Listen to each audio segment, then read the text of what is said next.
North Korea. North Korea. What about it? Possible missile they might be launching tomorrow in Hawaii.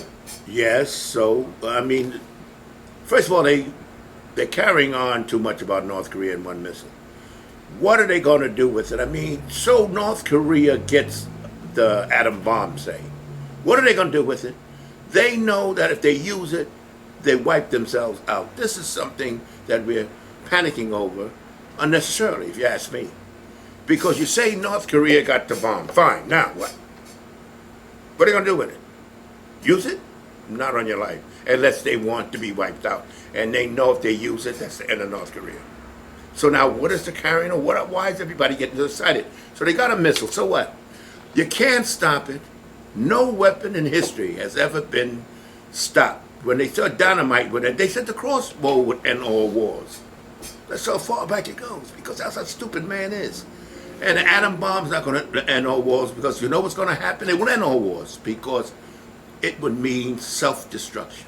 And I think that would be more the curb on war than anything else, than the atom bomb, than the dynamite or anything else. It will curb wars because it means self-destruction.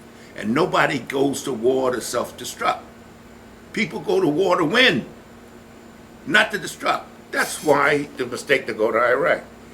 If they had to atom bomb, Saddam was afraid of Iran, not the rest of the world. That's why he BS us into thinking that he had the atom bomb. So what if he had it? What's he going to do with it? And that's what fascinates me. You talk about North Korea gets a missile. So they have it, so what? That's the thing that you got. So what if they get it? And I want you to ask you, this is what I'm going to ask you. Do you know anybody that's gone to war to self-destruct? That ends it.